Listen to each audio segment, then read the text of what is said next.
Qué pregunta la que nos introduce al tema de hoy. ¿Qué armas utilizamos contra nosotros mismos? Antes te doy la bienvenida. ¿Cómo estás, Joel? Gracias, Carola. Qué alegría poder saludar a nuestros amigos allí en casa. Un abrazo para todos ustedes, aquellos que están sintonizando también por la radio. Nos alegra poder en este momento hablar sobre temas tan interesantes. Y sabes, ¿quién no estuvo envuelto en algún conflicto? Solo que cuando hablamos de guerra y conflicto, a menudo nuestra cabeza va a una guerra, un conflicto entre países, etcétera. Sin embargo, todos vivimos una guerra diariamente, ¿no?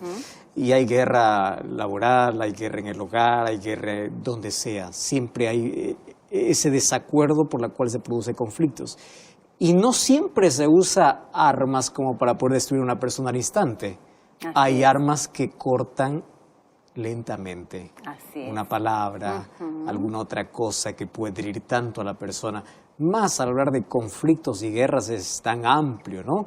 Hoy vamos a tocar, por ejemplo, sobre conflicto espiritual y qué armas usamos también en este conflicto. Qué interesante. Tú bien lo has dicho, ¿no? Cuando uno escucha la palabra conflicto, existen diferentes conflictos en distintas áreas, personal, conflictos internos, tú lo has dicho, familiares, laborales, y aquellos que toman una mayor proporción, como lo citaba ahí el video, ¿no? Las guerras y la violencia, en fin. Pero ahora que tú mencionas, Joel, en el ámbito espiritual, a veces uno se pregunta y dice, ¿pero qué conflicto puede haber en el área espiritual? ¿Cómo se origina? ¿Cómo se da? ¿Estamos dentro nosotros de ese conflicto? Y bueno, en fin, muchas preguntas, Esa es ¿no? una muy buena pregunta, porque puede ser que cada uno tenga su propio conflicto personal. Sin embargo, cuando hablamos de un conflicto espiritual, todos estamos envueltos. El problema es al lado de quién estamos luchando y contra quién estamos luchando. Entonces, este conflicto espiritual es mayor que todas las guerras que hubo en la historia, porque este conflicto aún no termina, es diario, es constante, y en este conflicto también hay muertos y heridos, no físicamente, internamente.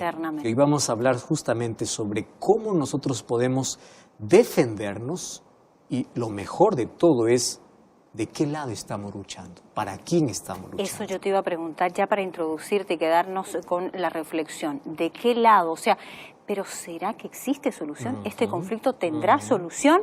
Bueno, ahora te escuchamos. Gracias, para tener la respuesta. Muy bien. Gracias una vez más allí por estar viendo este programa. Bienvenidos a Libertad Sin Límites. Y bueno, estamos listos para poder dialogar hoy sobre este tema tan importante, porque el mundo está envuelto en conflictos. Conflictos son parte de nuestra historia, es parte de nuestra vida. En nuestra historia ya hubieron 2 guerras mundiales, como ya hablamos allí al comienzo, y al hablar de conflictos lo relacionamos siempre con armas. Conflicto es sinónimo de violencia, de huérfanos, de padres sin hijos o de hijos sin padres. Conflictos, guerras siempre traen dolor al corazón. Destruyen personas, destruye familias, causa heridas, pero también trataremos el otro tipo de conflictos, aquellos conflictos que se pelean dentro de las 4 paredes de casa, donde el marido o la esposa hiere, no con un arma en la mano, más con palabras, y hay tantas heridas que se producen en el hogar, ya sea entre la pareja o ya sea allí también para los hijos. Hace algún tiempo, Adriana, una señorita de 27 años me contó el conflicto que vivía en casa. No era un conflicto armado, sin embargo era un conflicto donde ella experimentaba en carne propia una guerra diaria. Cuando tenía 18 años, ella conoció a un muchacho y de una manera apresurada se casó, aun cuando los padres de ella no estaban de acuerdo. Ella fue en contra de la voluntad de los padres, porque el muchacho tenía un problema serio. Y es que él tenía el vicio del alcohol y también consumía drogas. Y ella se fue en contra de todo lo que los demás decían y ella dijo, me caso, y se casó. No pasó mucho tiempo, ella se dio cuenta de que había cometido un error allí en la elección, pero era demasiado tarde. Mucho más porque ella quedó embarazada y allí comenzó el mayor problema. Porque él quería que ella pueda abortar a aquel niño y para hacerlo lo pateaba a ella y es más, hizo que ella pueda cometer el aborto. Eso fue algo muy triste en la vida de ella. Y ella escribía y decía, usted no sabe el conflicto y la guerra que está en casa. Somos dos enemigos durmiendo o viviendo bajo la misma casa y durmiendo en la misma cama. Dos enemigos que duermen juntos. No es un conflicto armado, mas este es el conflicto que se vive y se sufre en silencio y se muere lentamente todos los días. Y hay millones de personas que están envueltos en diversos tipos de conflictos. Más hoy quiero hablarte de una guerra mayor. Una guerra que comenzó en el cielo y que continúa aquí en la tierra. Cuando voy al libro de Apocalipsis capítulo 12, versículo 7, dice así, versículo 7. Después hubo una grande batalla en el cielo, hubo una guerra. Tú puedes decir, ¿cómo es posible? Si el cielo es un lugar de paz, un lugar de amor. Sí, ahí comenzó una guerra. Miguel y sus ángeles luchaban contra el dragón y luchaba el dragón y sus ángeles. Pero no prevalecieron y se halló ya lugar para ellos en el cielo. Y fue lanzado fuera el gran dragón, la serpiente antigua que se llama Diablo y Satanás, el cual engaña al mundo entero, fue arrojado a la tierra y sus ángeles fueron arrojados con él. Es increíble, pero la primera batalla comenzó allá en el cielo. El nombre de Miguel es el título de Cristo cuando entra para pelear, ya sea para defender a sus hijos o ya sea para esta guerra que comenzó allí en el cielo. ¿Y por qué se produjo esa guerra? La lucha era por un trono. Fíjate una cosa lo que te estoy diciendo. Dios no creó a Satanás, Dios creó ángeles perfectos. ¿Cómo entró el pecado? Es un misterio. No podemos entender cómo un corazón puro pudo haber sido manchado por el pecado. Pero la Biblia nos revela cuál fue el problema, cómo este ángel perfecto, un querubín creado por Dios perfecto, un día anheló el trono de Dios. Su orgullo lo llevó tan lejos, a tal punto de rebelarse y a tal punto de hacer la primera guerra en el cielo. Y en esa guerra, este enemigo, quien se convirtió en enemigo, ahora fue echado de allá. Una pregunta que por allí surge es, ¿por qué Dios, si sabía que él iba a hacer tanto daño, por qué no lo destruyó inmediatamente? ¿Por qué solamente lo echó, lo botó del cielo? La respuesta es muy simple. Dios había creado a tantos seres en el universo, seres inteligentes, y todos ellos adoran a Dios por propia voluntad. Dios no creó robots, Dios los creó a todos con libre albedrío. Ahora, ¿qué hubiese sucedido si Dios hubiera matado a Satanás inmediatamente? En el universo hubiese quedado la duda de que las acusaciones del enemigo eran razonables y el carácter de Dios quedaría manchado. Y los otros seres ya no obedecerían a Dios por amor. Entonces Dios determinó que en el tiempo se pueda ver quién es el carácter de quién. Porque Satanás quiso desfigurar el carácter de Dios, diciendo que Dios es cruel, Dios es malo. Mas en el tiempo ya está claro para el universo que quien es malo y cruel no es Dios, sino es Satanás. Ahora, este conflicto comenzó allí por un trono.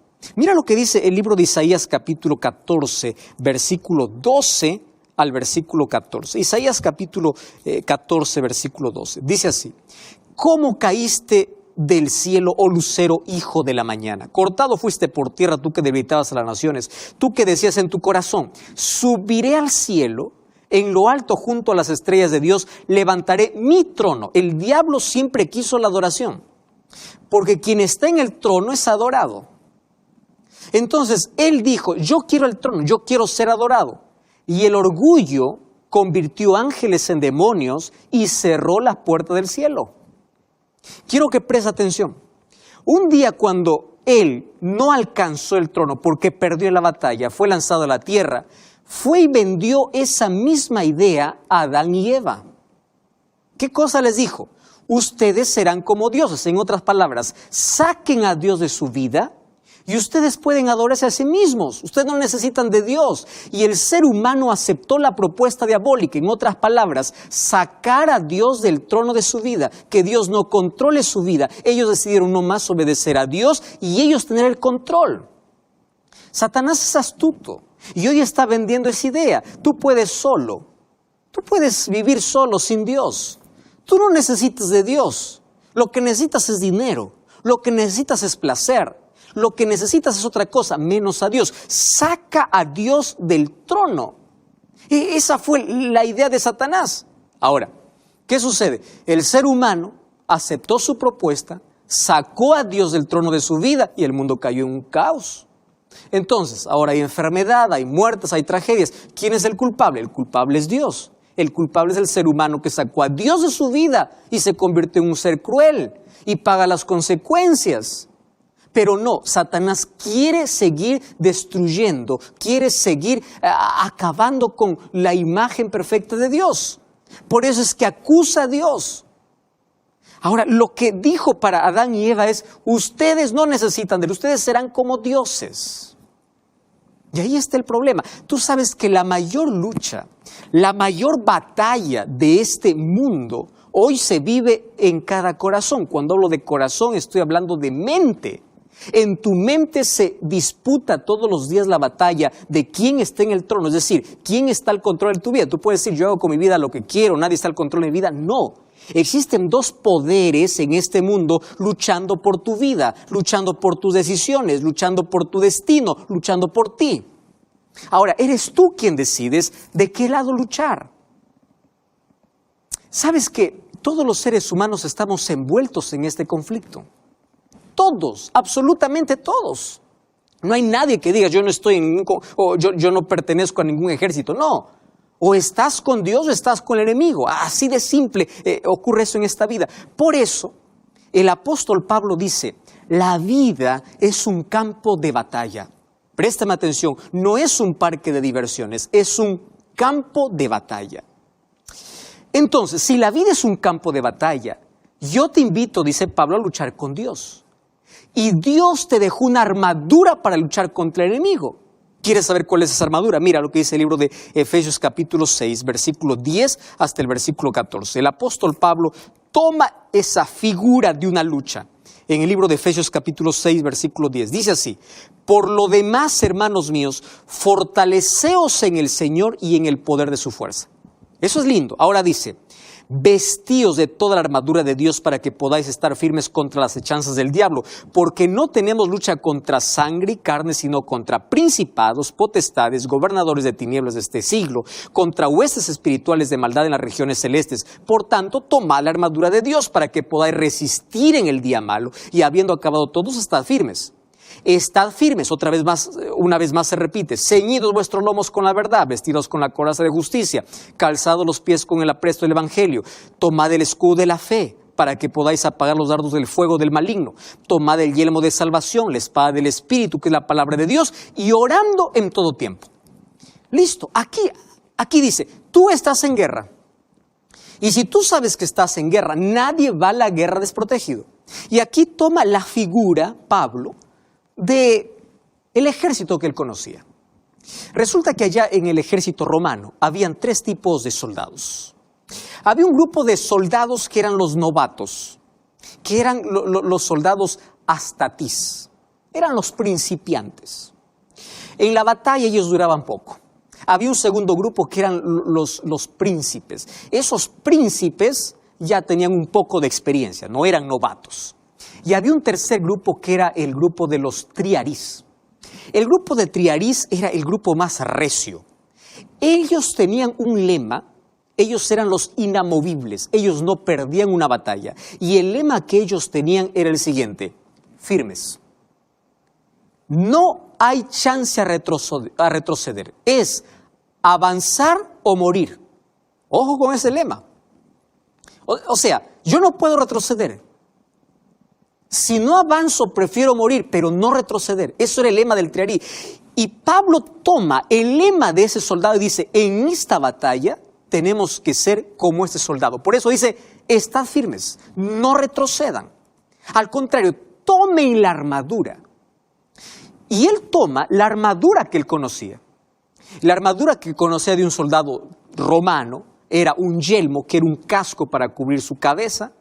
Era un escudo para cubrir de la nariz hasta los pies, contra los dardos o las flechas que lanzaba el enemigo. Era una coraza para cubrir el corazón y los pulmones. Era una espada para poder luchar. y era zapatos, todoterreno, para poder caminar, no importa en el fango o en la arena. Entonces dice, esta es la armadura que debes tener. Solo que ahora esa armadura tiene un significado. Y dice, ¿cuál es el yelmo? El casco, lo que va a cubrir tu cabeza es la salvación. Toma el yelmo de la salvación, que se acepta por la gracia. Y allí dice, toma la coraza de justicia. ¿Quién te va a cubrir el corazón? ¿Quién te va a cubrir la vida? La justicia. ¿Y quién es la justicia? La justicia es Cristo. Cuando tú aceptas la salvación, tienes que aceptar la justicia de Cristo en tu vida. Por Él eres justificado. Y luego dice, toma el escudo de la fe. Tú sabes que el enemigo hasta hoy continúa lanzando allí sus dardos. Esos dardos tenían fuego y tenían veneno. Si un dardo lograba caer en el cuerpo de un soldado, moría por el veneno. Entonces Satanás tiene mucho veneno para acabar con tu fe, para acabar con tu vida, para desanimarte, para echarte al suelo, para destruirte. Satanás puede hacer eso. Entonces, si tú no tienes fe, en los momentos difíciles no vas a poder sostenerte. Además dice, toma la espada. ¿Cuál espada? La palabra de Dios. Lee la Biblia, aplica, practica la Biblia. Vive. Esta es una espada de dos filos, dice Hebreos capítulo 4, versículo 12. Esta espada te va a ayudar a defenderte, pero sobre todo, dice, en todo tiempo ora. Préstame atención. A Satanás no le asusta mucho que tú vayas un día a la semana a la iglesia, porque hay muchos que van un día a la semana, pero el resto de sus días de la semana no están con Dios. A Satanás no le asusta eso. A Satanás no le asusta un religioso. A Satanás le asusta una persona que ora. Préstame atención. Es por eso que difícilmente el ser humano encuentra tiempo para orar. ¿Por qué? Tiene una agenda recargada, prefiere redes sociales, prefiere mirar una película, prefiere cualquier otra cosa menos orar. Satanás sabe que si tú oras, tú tienes poder, porque te aferras a Cristo y Él...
tiene miedo a Cristo, porque Cristo lo derrotó varias veces.